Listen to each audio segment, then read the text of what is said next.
Hello, thank you so much for taking time to watch this brief video about telehealth counseling and you.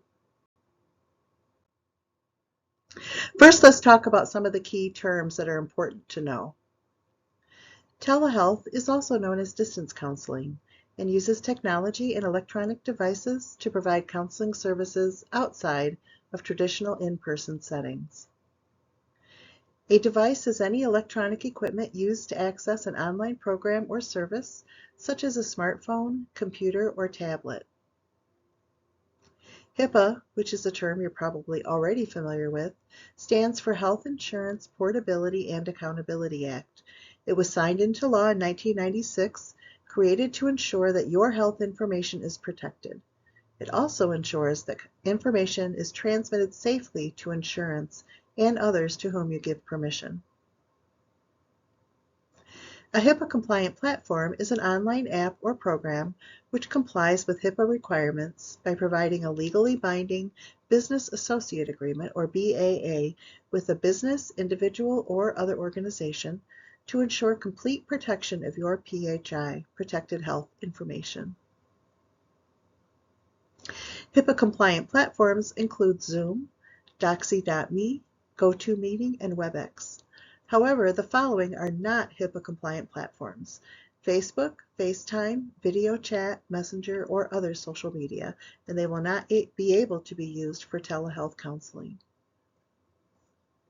Informed consent is a document provided to you informing you of all kinds of different things, including the risks and benefits of telehealth, as well as identifying parameters for utilizing telehealth.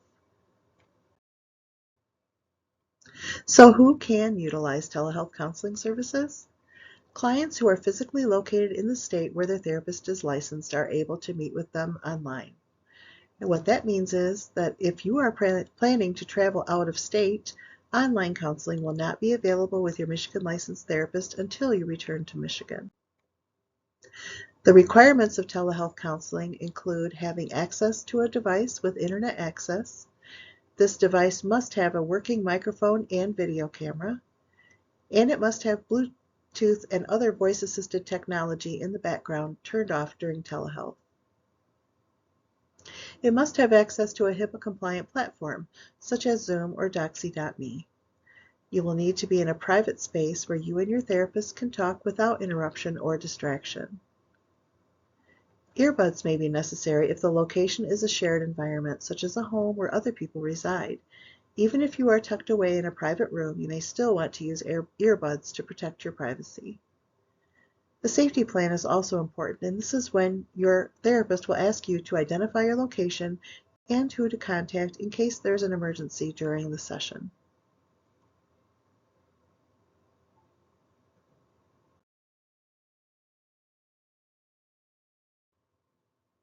There is also online etiquette to consider. And perhaps you haven't thought of this before, but in addition to being in a private setting, if you are in a vehicle during the session, it must be parked and the Bluetooth turned off. Another important consideration is to try to limit distractions in the environment, including turning off the TV or any music that's playing. And try to stay away from people, including not meeting in a social or public setting. No alcohol, weed, vaping, or eating a meal or exercising during our session, because we want to be able to concentrate and listen to each other. Please also dress appropriately as if we're meeting in person.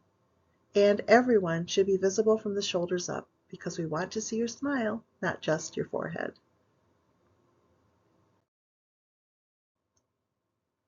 Email and texting are also things we need to talk about. Confidentiality cannot be guaranteed with email or texting, as it is vulnerable to hackers. So be sure to use a HIPAA-compliant email for sending messages to your therapist that contain confidential information. If you send them a text, be sure to not include any confidential information. And it's important to talk to your therapist if you have concerns, so that you can be sure that privacy is not compromised. There are some risks to consider with online counseling. One is any technological malfunction that can happen. Sometimes the Wi-Fi goes out or the device you're using may not work effectively. Privacy and confidentiality cannot be 100% guaranteed either, because even when we have as many safeguards in place as possible, there still can be issues, such as someone stopping by unexpectedly, or maybe we forgot to disconnect the Bluetooth and someone could have accidentally overheard something.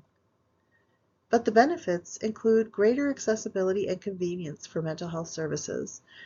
Often it's more affordable, and it can be more comfortable in your own home or other safe place to meet with your therapist.